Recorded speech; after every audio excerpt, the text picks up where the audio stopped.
And মোটরসাইকেলের control একদম পুরো পারফেক্ট আছে, কোথাও কোনো ঝামেলা হইতেছে না। যদিও টায়ার প্রেসারটা একটু চেক মারা লাগবে, কারণ আমার কাছে মনে হচ্ছে টায়ার প্রেসারটা একটু কম। এছাড়া এভরিথিং টপ নচ, পারফেক্ট। এবং পরে যোগাযোগ করছে শোরুমের সাথে, শোরুম থেকে বলছে যে জানুয়ারি লাগতে পারে, আরো দেরিও হতে পারে, এক্স ব্লেড নাকি বাংলাদেশে নাই। এবং একটা নতুন মোটরসাইকেল অর্ডার করছি, এখন যদি বলতে থাকে যে পরে পরে পরে, তাহলে তো অনেক সমস্যা।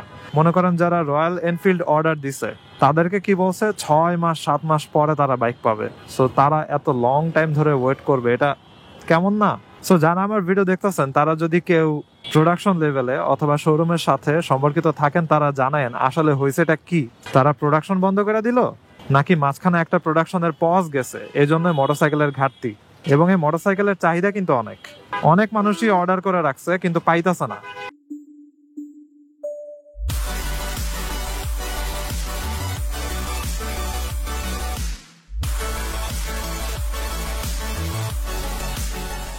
এই হোয়াট ইজ আপ এভরিওয়ান, এখন বাজে হচ্ছে 10:30। মোটরসাইকেলের ঘড়িতে আই গেস আর একটু বেশি বাজতে পারে। যাই হোক, এখন হাতির ঝেলা আছি, এখান থেকে বের হয়ে যাবো।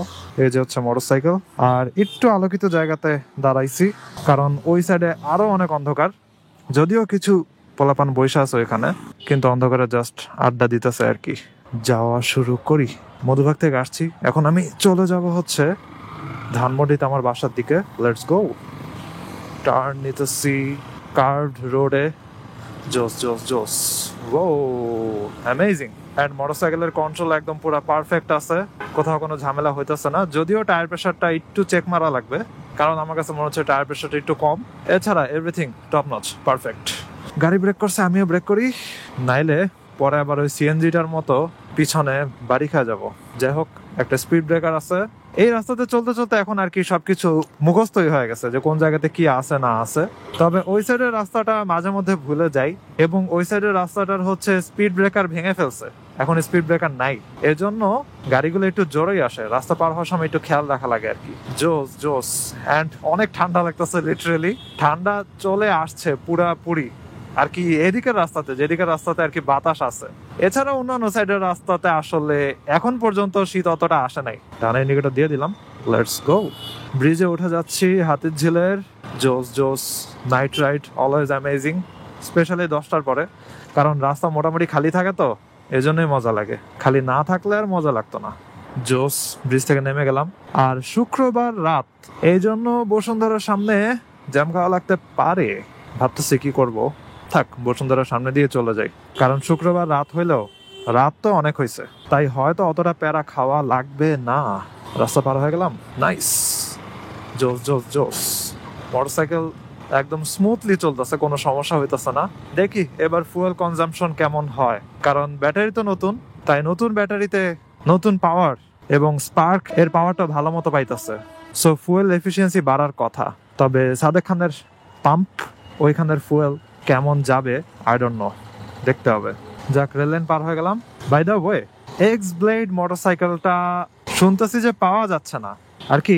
আমি নিজেও শোরুমে দেখলাম না, তারপরে এক্স ব্লেডের একটা গ্রুপে পোস্ট দেখলাম যে অর্ডার করছিল, আই গেস এই নভেম্বরে পাওয়ার জন্য অর্ডার করছিল, কিন্তু এক্স ব্লেড আসে নাই। এবং পরে যোগাযোগ করছে শোরুমের সাথে, শোরুম থেকে বলছে যে জানুয়ারি লাগতে পারে, আরো দেরিও হতে পারে, এক্স ব্লেড নাকি বাংলাদেশে নাই। তো জিনিসটা খুবই উইয়ার্ড লাগলো।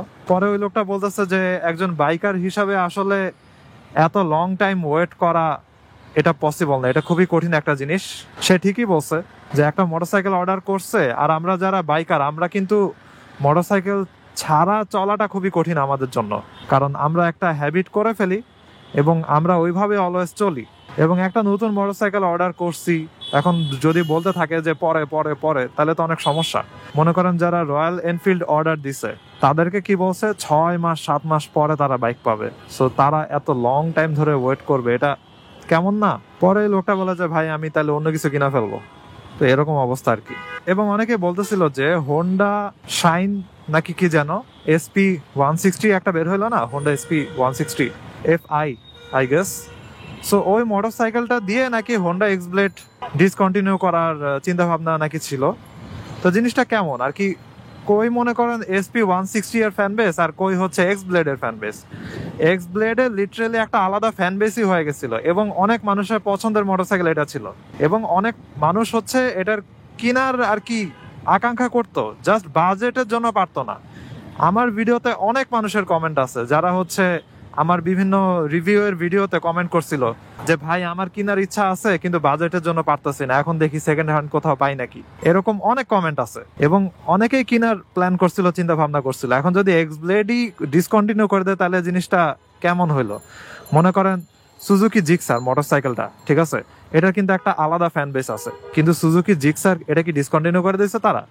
এটা কিন্তু অনেক লং টাইম ধরে কার্বোরেটর ভার্সনটা চলছে, এটা বাংলাদেশে আসছেই অনেক আগে এবং ওই কার্বোরেটর ভার্সন সেল হয়েছে প্রচুর, এখনো কিন্তু ওই কার্বোরেটর ভার্সন সেল হয় সুজুকি জিক্সারের। সো একটা মোটরসাইকেলের যদি একটা ফ্যান বেস ক্রিয়েট হয়ে যায় তাহলে মোটরসাইকেলটা ডিসকন্টিনিউ করার তো মানে হয় না। তাই আমি জিনিসটা বুঝলাম না যে কেন এই এক্স ব্লেড মোটরসাইকেল ডিসকন্টিনিউ করে দিল। এই মোটরসাইকেল অনেকেরই পছন্দের ছিল এবং আমার নিজেরও পছন্দের। আমি যদি পারতাম বিদেশে যদি যাইতাম এই মোটরসাইকেলটা আমি সাথে করে নিয়ে যেতাম আর কি, আমার এত ভালো লাগছে এটা। তার উপরে এটার ফুয়েল এফিসিয়েন্সি তো খুবই ভালো, এই জন্য আমি যেখানে নিয়ে যাই না কেন আমার অ্যাটলিস্ট অল্প হইলেও এটা খরচ বাঁচায়। যাই হোক, ওইসব জিনিস আমার রিভিউ ভিডিওতেই আমি আপনাদেরকে বলছি, কিন্তু ডিসকন্টিনিউ করে দেওয়া জিনিসটা আমার কাছে একটুও ভালো লাগে নাই। হয়তো তারা ডিসকন্টিনিউ করে নাই, কিন্তু মনে হচ্ছে প্রোডাকশন অফ অথবা বিশাল একটা পজ গেছে মাঝখানে। দেখেন ভাই কি অবস্থা, এইখানে জ্যামটা লাগছে জাস্ট এই রিক্সাটার কারণে। রিক্সাটা উল্টো আসছে, রিক্সার সাথে আটকায় গেছে সিএনজি, সিএনজির সাথে আটকায় গেছে গাড়ি, এবার গাড়ির পিছনে আমরা সবাই। তার উপরে সাইডে বাস পার্কিং করে রেখে দিছে। বাস পার্কিং করে রাখছে, আচ্ছা ঠিক আছে, হয়তো তাদের এখানে রাইট আছে পার্ক করার, কিন্তু রিক্সাটা উল্টা এসে তো দিল বাজায়। রিক্সা তো এখন হয়ে গেছে মনে করেন রাস্তার রাজা, ব্যাটারি রিক্সা স্পেশালি। আমার জানা মতে মোটরসাইকেলটা কিন্তু এখন বাংলাদেশেই মোটামুটি সব দিক দিয়েই প্রোডাকশন হয়। ইন্ডিয়াতে আই গেস এটার খুব কম পার্টসই প্রডিউস করা হয়, কারণ এই এক্স ব্লেড কিন্তু বাংলাদেশ এক্সপোর্টও করে। এবং আমি এক মাস আগে আই গেস একটা ভিডিওতে বলছিলাম যে বাংলাদেশের প্রথম এক্সপোর্ট মোটরসাইকেল হচ্ছে এক্স ব্লেড, এবং এটা নিয়ে নিউজও হয়েছিল। তাহলে এক্স ব্লেড যদি আমাদের এক্সপোর্ট হয় তাহলে এক্স ব্লেড নাই হয়ে যায় কেমনে ভাই? নাকি মোটরসাইকেল এক্সপোর্ট করে সব শেষ করে ফেলাইছেন, এখন সেল করতে পারতেছেন না নিজের দেশে? আই ডোন্ট নো কি হয়েছে। সো যারা আমার ভিডিও দেখতেছেন তারা যদি কেউ প্রোডাকশন লেভেলে অথবা শোরুমের সাথে সম্পর্কিত থাকেন তারা জানেন আসলে হয়েছেটা কি। তারা প্রোডাকশন বন্ধ করে দিল নাকি মাঝখানে একটা প্রোডাকশনের পজ গেছে, এই জন্য মোটরসাইকেলের ঘাটতি। এবং এই মোটরসাইকেলের চাহিদা কিন্তু অনেক মানুষই অর্ডার করে রাখছে কিন্তু পাইতাছে না। কিরে ভাই 32 নম্বরে কি হইলো? লেন তো পুরা রিক্সা দিয়ে দখল, গাড়ি ঘোড়া চালবে কেমনে? পুরা লেনই হয়ে গেছে রিক্সা। যাই হোক, বের হয়ে যাই।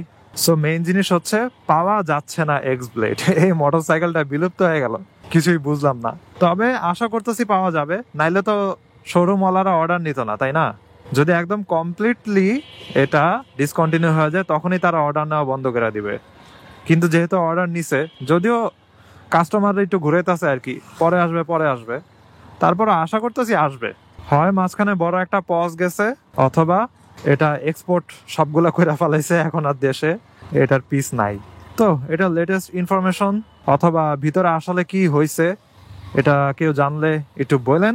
আজকের ভিডিওটা এখানে শেষ করি, আমি চলে আসছি আমার গন্তব্যস্থলে। I hope you guys like this video, and if you are watching me for the first time you can kindly subscribe. Sorry রাতে রেকর্ড করার জন্য, কারণ দিনের বেলাতে সুযোগ কম পাওয়া যেতেছে। যাই হোক, হাতিরঝিলের একটা রাইড ছিল, আমি অলওয়েজ ওই জায়গাটা লাইক করি। তো সি ইউ নেক্সট ওয়ান, সবাই ভালো থাকেন, সাবধানে রাইড করেন, টাটা।